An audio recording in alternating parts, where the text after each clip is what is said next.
गुजरात के सौराष्ट्र में स्थित सोमनाथ मंदिर के बारे में बात करने जा रहे हैं, जो कि 12 ज्योतिर्लिंग में से प्रथम ज्योतिर्लिंग है।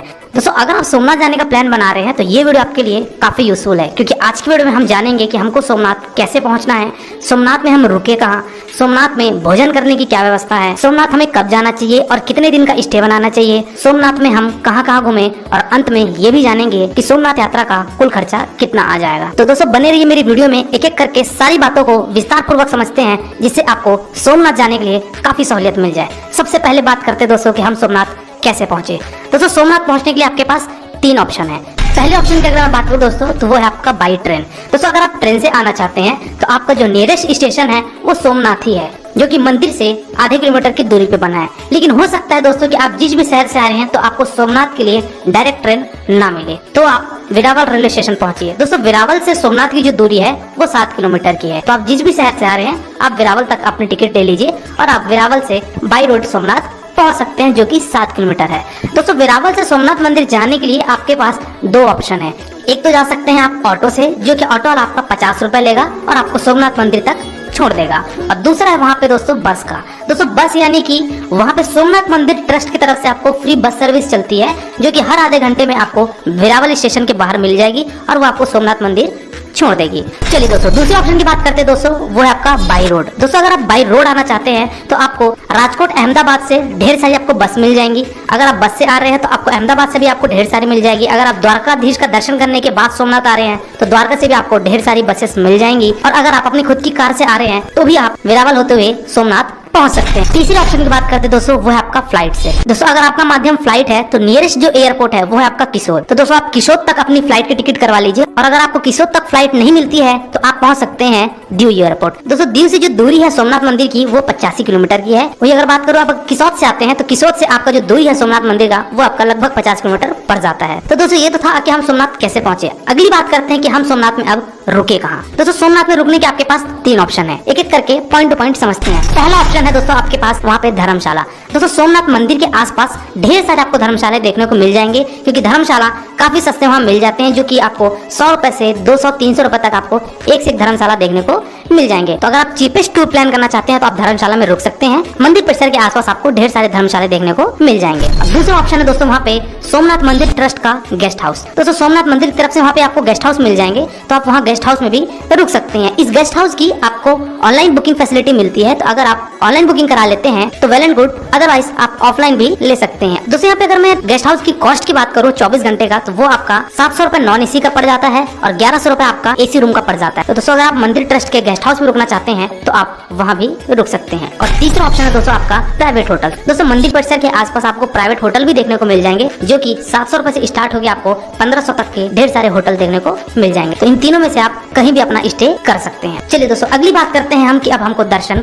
कैसे करना है। दोस्तों, दर्शन करने से पहले हम कुछ बातों का ध्यान रख लेते हैं। सबसे पहली चीज ये कि वहाँ पे मोबाइल, कैमरा, बेल्ट, और अगर आप अपने पर्सनल व्हीकल से आ रहे हैं तो वहाँ पे कार की चाबी, ये सब आपके पास नहीं होना चाहिए। ये सारी चीजें वर्जित है मंदिर के अंदर ले जाना। तो आप वहाँ पे बना हुआ है लॉकर, तो वहाँ पे आप लॉकर पे अपने मोबाइल कैमरा रख सकते हैं, फ्री ऑफ कॉस्ट होता है। तो वहाँ पे आपको टोकन दिया जाएगा, वो टोकन आप संभाल के रखिए और दर्शन करने के बाद आप अपने मोबाइल कैमरे वापस ले सकते हैं। चलिए दोस्तों, दूसरी इंपॉर्टेंट पॉइंट है वो है आपका आरती। दोस्तों, अगर आप आरती में सम्मिलित होते हैं भोलेनाथ की तो अति उत्तम, क्योंकि वहाँ पे जो आरती होती है वो काफी शानदार होती है, और अगर आप आरती में सम्मिलित होते हैं तो आप बहुत बड़े सौभाग्यशाली हैं। तो वहाँ पे आरती में भी आप सम्मिलित हो सकते हैं। यहाँ पे आरती की अगर मैं टाइम की बात करूँ तो एक होता है आपका सुबह 7 बजे, दूसरा होता है दोपहर के 12 बजे, और एक होता है रात को 7 बजे। तो इन तीनों में से आप जो भी टाइम आपको सुटेबल लगे आप आरती में सम्मिलित हो सकते हैं। चलिए दोस्तों, हम अब मंदिर परिसर के अंदर प्रवेश करते हैं। हम लाइन में लगते हैं भोलेनाथ के ज्योतिर्लिंग के दर्शन करने के लिए। दोस्तों, यहाँ पे लाइन में आप लगे ओम नमः शिवाय का जाप करते हुए हम गर्भगृह के पास पहुँचते हैं। वहाँ पे सोने से चादर लिपटे हुए आपको गर्भगृह देखने को मिलेगा, और हम भोलेनाथ के दर्शन करते हैं, अपनी मनोकामनाएं मांगते हैं, और हम ओम नमः शिवाय का जाप करते हुए मंदिर परिसर से बाहर आते हैं। चलिए दोस्तों, हमारा भोलेनाथ का दर्शन हो चुका है। अगली बात करते हैं कि हमको वहाँ पे खाने पीने की सोमनाथ में क्या व्यवस्था है। दोस्तों, यहाँ पे खाने पीने की भी आपके पास 2 ऑप्शन है। पहला ऑप्शन तो ये कि वहाँ पे सोमनाथ ट्रस्ट का भोजनालय है, तो वहाँ पे भोजनालय में जाके आप भरपेट खाना खा सकते हैं, जो कि थाली कॉस्ट होता है वहाँ पे 70 रुपए का। तो वहाँ पे आप 70 रुपए की थाली कॉस्ट ले लीजिए और भरपेट आप खाना वहाँ खा सकते हैं। सोमनाथ ट्रस्ट की तरफ से वो भोजनालय चलाया जा रहा है, तो अगर आप वहाँ भोजन करना चाहते हैं तो आप वहाँ भोजन कर सकते हैं। यहाँ पे अगर मैं ट्रस्ट के भोजनालय के टाइम की बात करूँ दोस्तों, तो ये आपका 2 स्लॉट में चलता है। पहला स्लॉट है आपका सुबह 11 बजे से लेकर दोपहर के 3 बजे तक।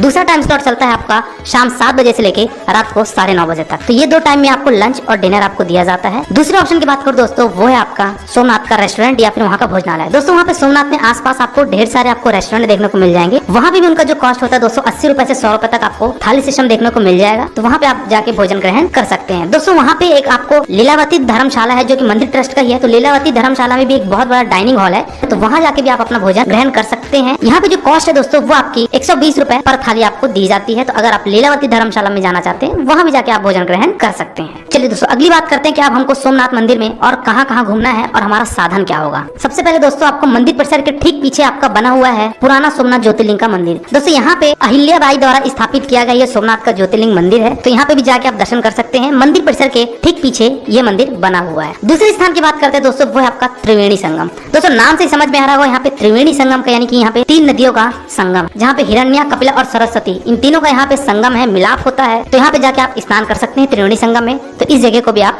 जरूर विजिट करिएगा। दोस्तों त्रिवेणी संगम से ही लगा हुआ है एक सूर्या मंदिर। सूर्या मंदिर भी जाइए, वहाँ भी कुछ समय बिताइए। यहाँ का भी नजारा आपको काफी अच्छा देखने को मिलेगा जो कि आपका त्रिवेणी संगम से वॉकिंग डिस्टेंस पे है। चलिए दोस्तों अगले स्थान की बात करते हैं दोस्तों, वो है आपका गोलोक धाम तीर्थ। दोस्तों गोलोक धाम तीर्थ जो है वहाँ पे कृष्ण जी के चरण पादुका, वहाँ पे लक्ष्मी नारायण जी का मंदिर, गीता जी का मंदिर, विश्वनाथ जी का मंदिर, बहुत सारे आपको मंदिर मिलेंगे। एक प्रकार से आपका वो मंदिरों का वहाँ पे तीर्थ है। तो आप गोलोक धाम जाके इन सारे मंदिरों का आप दर्शन कर सकते हैं जो कि आपको काफी सारे वहाँ मंदिर देखने को मिल जाएंगे। चलिए दोस्तों अगले स्थान की बात करते हैं, वो है आपका शारदा मठ। दोस्तों शारदा मठ गोलोक धाम की तरह है, यहाँ पे भी आपको ढेर सारे आपको मंदिर देखने को मिल जाएंगे, जैसे कामनाथ स्वामी का मंदिर, नरसिंह महादेव और भी बहुत सारे आपको मंदिर वहाँ देखने को मिल जाएंगे। तो आप शारदा मठ जाके भी इन सारी जगहों का आप दर्शन कर सकते हैं। शारदा मठ में दोस्तों आपको 12 ज्योतिर्लिंग की भी आपको दर्शन हो जाएगी। तो दोस्तों आप शारदा मठ में भी जाके सारे मंदिर के दर्शन कर सकते हैं। चलिए दोस्तों अगले स्थान की बात करते हैं, वो है आपका भालका तीर्थ। दोस्तों भालका तीर्थ में श्री कृष्ण जी का वहाँ पे स्टैचू है। वहाँ पे जारा नाम का जो शिकारी था वो श्री कृष्ण जी के चरण पे तीर मार दिया था। तो श्री कृष्ण की उसी अवस्था में स्टैचू बनाई गई है। तो वहाँ पे जाके आप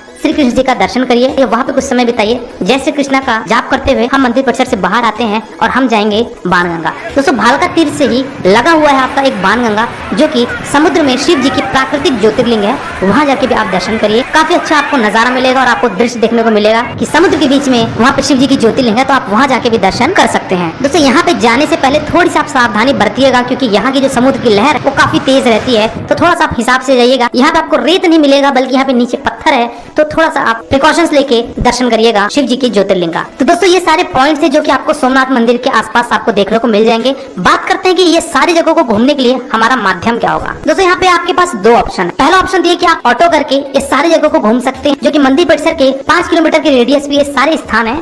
तो आप ऑटो करके इन सारी जगहों को घूम सकते हैं। दोस्तों ऑटो वाला आपका 400 से 500 रुपए लेगा और आपको ये सारी चीजें घुमा के 3 से 4 घंटे में आपको वापस मंदिर परिसर छोड़ देगा। पहला ऑप्शन तो दोस्तों आपका था ऑटो का। दूसरा ऑप्शन है दोस्तों आपके पास बस का। दोस्तों वहाँ पे बस वाला आपसे 30 रुपए लेगा और इन सारी जगहों को घुमाकर वो आपको मंदिर परिसर छोड़ देगा। तो अगर आप बस से जाना चाहते हैं तो आप बस से जा सकते हैं या फिर अगर आप चाहें तो ऑटो भी कर सकते हैं। चलिए दोस्तों अब बात करते हैं कि हमको सोमनाथ में कितने दिन का स्टे बनाना चाहिए और सबसे अच्छा समय कौन सा होगा। दोस्तों सोमनाथ को घूमने के लिए 1 दिन सफिशिएंट है, लेकिन अगर आप 2 दिन एक्सप्लोर करना चाहते हैं तो आप 2 दिन भी रुक सकते हैं। बट आप 1 दिन में इन सारी जगहों को आप कवर कर लेंगे और सोमनाथ ज्योतिर्लिंग का दर्शन भी कर लेंगे। और दोस्तों बात करूं कि आपका बेस्ट समय कौन सा रहेगा तो वो आपका रहेगा विंटर का समय, यानी कि नवंबर से लेकर जो फरवरी वाला जो समय रहता है ये आपका बेस्ट रहता है। आपको वहाँ पे कम भीड़ देखने को मिलेगी। अदरवाइज आपको सावन के महीने में, महाशिवरात्रि के समय पे, दशहरा के समय पे या फिर समर वेकेशन के टाइम पे आपको काफी ज्यादा सोमनाथ में भीड़ देखने को मिलेगी। तो आपका जो अच्छा और जो उचित समय है वो आपका विंटर का समय है। और वही अगर आप शिवरात्रि में आते हैं या फिर सावन में आते हैं तो दोस्तों आपको मंदिर में दर्शन करने के लिए 3 से 4 घंटे लाइन में लग जाएंगे। तो आप अपनी सहूलियत के हिसाब से जिस समय भी आना चाहते हैं आप सोमनाथ पहुंच सकते हैं। चलिए दोस्तों लास्ट बात करते हैं कि हमको सोमनाथ यात्रा का कुल खर्चा कितना लग जाएगा। दोस्तों अगर आप 1 दिन स्टे बनाते हैं